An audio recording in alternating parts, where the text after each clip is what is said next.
Welcome back to our study of watching Jesus serve. This study is designed just to go back to the Gospels and plainly watch Jesus serve other people. And while we do this study, we're going to see Jesus do three things. He's going to touch the untouchable, he's going to correct faulty or backwards thinking, and he's going to set the example for us to follow in his footsteps. This week we're going to cover how Jesus healed those who were blind from Mark chapter 10. Then they came to Jericho. As Jesus and his disciples, together with a large crowd, were leaving the city, a blind man, Bartimaeus, which means son of Timaeus, was sitting by the roadside begging. Beggars and homeless people were often put in front of city gates because there was a lot of traffic going to and from cities. And you can almost imagine in Jesus' time how many people would be lining the streets walking into a city because there were so many people who were afflicted with lameness and they were blind, and some maybe even had skin diseases that were supposed to be a certain distance away. But you can imagine coming into a city, the huge volume of people coming in and the people who were asking for donations. We see a similar situation in Acts chapter 3, verses 1 through 3. One day Peter and John were going up to the temple at the time of prayer at 3 p.m. Now a man who was lame from birth was being carried to the temple gate called Beautiful, where he was put every day to beg from those who were going in the temple courts. When he saw Peter and John about to enter, he asked them for money. So in this time, it was not uncommon for you to be walking from one city to another and seeing beggars on the side of the road. And it was probably really easy to dismiss these people because there were so many and you saw so many of them so often. And you and me might think about afflictions like blindness as completely incidental. It just, they happened to be blind or something happened to them over time where they were blind. But to the Jewish people, many of them considered people who were blind to have sinned, and God afflicted them with some kind of blindness or affliction as punishment for their sins. For instance, in John chapter 9, verses 1 and 2. As he went along, he saw a man blind from birth. His disciples asked him, "Rabbi, who sinned, this man or his parents, that he was born blind?" Now, to our modern ears listening to that verse, it's kind of offensive, isn't it? There's no reason to think that someone who lost the ability to walk or lost the ability to see or speak, that they did something wrong to deserve that. But the Jewish reader's understanding, that was pretty common. But Jesus corrects their thinking as well as he goes on to say, this person is actually here to prove God's goodness. He's here for a reason. And sadly, this is kind of the same situation as we have today. If you go to a big city, for instance, downtown Nashville, then it's not uncommon to see people who are homeless, people who have different afflictions. And if you've been in the city long enough, then you're told, or you adapt to seeing people like that, and your tendency is just to ignore them. I'll never forget, I went to a game with my dad, and I was probably 6, maybe 5, and it was in downtown Atlanta. We were Braves fans. And it was before the stadium moved, and it was kind of in a part of town where my dad considered to not be a good part of town. And I remember being very young and passing people on the street walking to the stadium, and my dad telling me, don't make eye contact, don't look at them, kind of ignore them. And even as a young kid, I remember feeling that was wrong. But that's how cities are. It's really how humanity is. We see so many people who are in need, that there are so many of them, and their situations are so dire that we just end up turning a blind eye, no pun intended, because we don't know what to do for them, and there's so many of them. So you can imagine that Jesus and his disciples traveling from place to place past dozens, maybe hundreds of people like Bartimaeus, and didn't think twice about it. When he heard that it was Jesus of Nazareth, he began to shout, "Jesus, Son of David, have mercy on me." Many rebuked him, told him to be quiet, but he shouted all the more, "Son of David, have mercy on me." To me, this might be one of the most touching passages in the Bible, because as Bartimaeus is doing his regular collecting alms thing that he does probably every day, every week, he hears this commotion that he normally doesn't hear. And there's probably words being passed around like Jesus of Nazareth and Messiah and all these kinds of things. And he recognizes that this is the guy he's been hearing about. The one who's raised the dead, and the ones who's healed people with demon possessions, all these kinds of things. And he knows this is his one chance to talk to Jesus, the Messiah. And so in all this commotion, he desperately cries out to Jesus. He says, "Jesus, Son of David, have mercy on me." And you can imagine adding to that commotion what that would have done. I mean, people were scrambling and who's saying what, and it would have been easy for him to get lost in the shuffle of things. Unfortunately, in the Old Testament, people who were blind or they were lame, had different ailments, they were not looked fondly upon in the Old Testament. Mostly because diseases would lead to those conditions. For instance, if your leprosy got too bad, you would start to lose digits on your fingers, or your sight would go, or it was kind of bad. So in the Old Testament, it was kind of suggested that people who had these ailments not be permitted to go inside cities, and especially not to the temple, which leads us to a verse like Leviticus 21.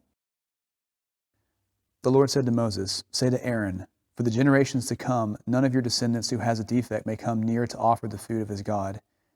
No man who has any defect may come near, no man who is blind or lame, disfigured or deformed." So imagine not being able to go to the temple like you wanted to.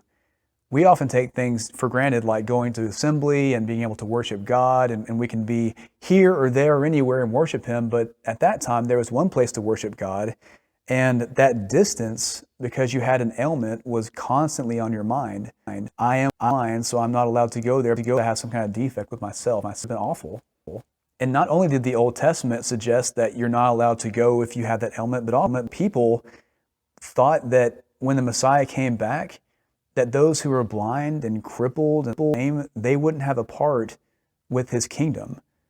So naturally, Bartimaeus knows all these things, and he desperately cries out all the more, "Help me, help me, Son of David, please. I'm begging, any kind of chance I want to talk to you, please hear me out." And we see that Bartimaeus has this sincere faith because of what he calls Jesus. He says, "Son of David." And to you and me, that might not mean anything, but to a Jewish listener, Bartimaeus was saying he believed that Jesus was the Messiah because the Messiah was going to be a son of David or somebody like David. So ironically, Bartimaeus announced and he confessed that Jesus was the Christ before many of Jesus' followers did. Jesus stopped and said, "Call him." So they called to the blind man, "Cheer up, on your feet, he's calling you." Throwing his cloak aside, he jumped to his feet and came to Jesus.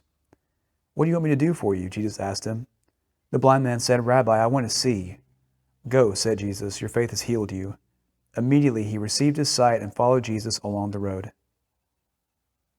So when Jesus calls Bartimaeus, it's important to realize that he left everything he owned to come and see Jesus.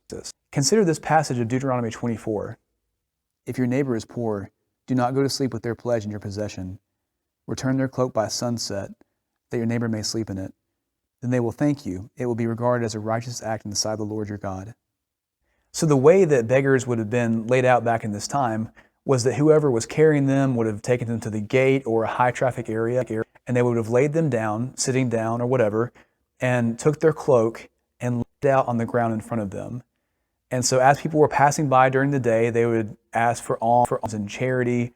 And if you wanted to donate to this person, then you would drop a coin or two, however much you wanted to give, on their cloak that was in front of them. So when Jesus said, "Bring him to me," and someone guided him to Jesus, Bartimaeus left all that money and his cloak, left it all there to come see Jesus. That's tremendous faith. And Bartimaeus calls Jesus a specific name when he talks to him. Now, the NIV and ESV and some modern translations have the word rabbi. He says rabbi. But in the actual Greek, what he says is Rabboni, which was a revered and very affectionate name for a teacher. It wasn't just professor or teacher. It was someone who was beloved, someone who was very well respected. So Bartimaeus is showing Jesus that he's extremely grateful, he's extremely humble, and again, showing a ton of faith to Jesus. And what Jesus says to him could be read as cruel because he says, "What would you have me do for you?" Which it's probably a rhetorical question. Jesus probably knew exactly what Bartimaeus needed and was looking for. But what Jesus wanted to see was Bartimaeus' faith. And he says, "Rabbi, Rabboni, I want to be healed." And that faith is enough for Jesus. He says, "Go, your faith has made you well." And restoring the sight to the blind was one of those messianic keys that people were looking for. And the crazy thing about this story that stands out to me was that this was not necessarily planned out. Jesus and his disciples are going into a different city, And on their way, there's a detour. It comes in the form of this blind guy. But again, Jesus is using that opportunity to teach his disciples lessons. And so here's the irony in this story. Bartimaeus was a blind beggar. Literally, physically, he could not see. But spiritually, he saw Jesus for who he really was. Ironically, all of Jesus' disciples literally had the ability to see. They saw the physical Jesus, but spiritually, they couldn't really see him for who he was. And I can't help but think that was special in Jesus' time, because so many people who are religious, so many people who go to church and they do those religious things, they physically see those things, but they don't spiritually understand really who Jesus is, when, ironically, other people who are not religious are much more in tune with Jesus' message sometimes. They care for the poor, they want equality, they want people to be treated with respect and dignity, and sometimes those are things that are missing in religious people who supposedly are the closest to Jesus. And this story should make us as believers kind of sick to our stomach a little bit, because when Bartimaeus calls out to Jesus, it seems like Jesus' disciples are the ones who are trying to keep him away. And on the surface, that makes sense, because Jesus was a busy guy, and the disciples kind of saw themselves as like his keepers or his guardians. You know, he doesn't have time for you. He's a busy guy on a short schedule. But at the end of it, they were trying to keep this blind guy away from Jesus. And it has to take Jesus correcting them and saying, I want to take some time with this guy. And I'm afraid as modern Christians, we can be guilty of the same things by the way we treat people. Subconsciously, sometimes we're saying, this is my religion. Jesus is mine. You can't have Jesus because Jesus is mine. He looks this way. He talks this way. I'm comfortable with this kind of Jesus, and you can't have him because I have him. And I'll give you a perfect example of how we treat people poorly sometimes. Pay attention to how people treat waiters. And that's a pretty simple example, but it speaks volumes to how they view people and value people. Sometimes people, and Christians especially, on Sunday afternoons, we wouldn't know anything about that, but we're busy and we're hungry and we're in a rush to go out and eat somewhere. And sometimes that comes across to people who work in the food industry. Ask someone the next time that they're waiting on you how Sundays are going. It's usually brutal.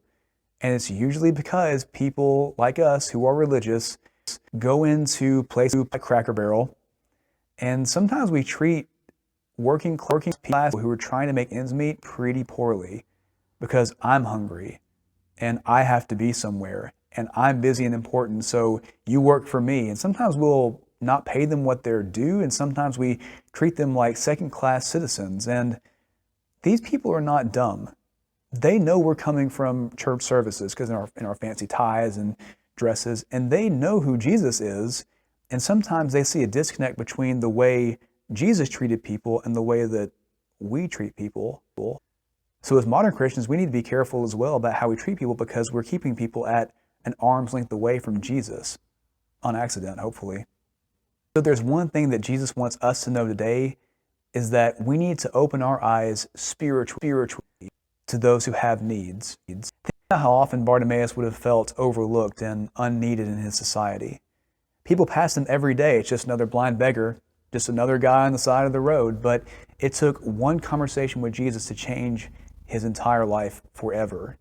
And think about the dozens and hundreds of people that you know in your life who are not saved. They're not disciples of Jesus, and you know it, and it's kind of awkward because you want to have that conversation with them, but you don't know where to start. The best thing we can do is take them and lead them to Jesus. Let him do that heavy lifting. He's the one with the answers. He's the one who can heal our sins and iniquities and take them away from us. So as we close, I'd like to challenge you with that thought.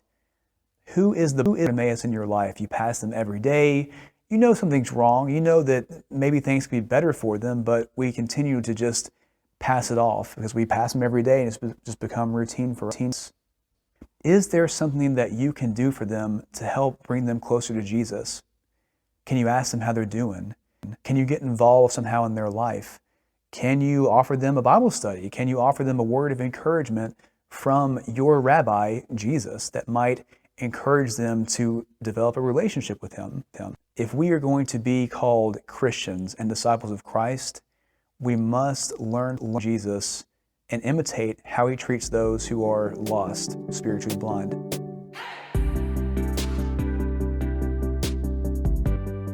Hey, you're still here. Thanks for sticking around. Thanks for watching our video. If you like what you saw, there's plenty more where that came from. Check out our YouTube channel and the various series and videos we've done, and let us know what you'd like to see further.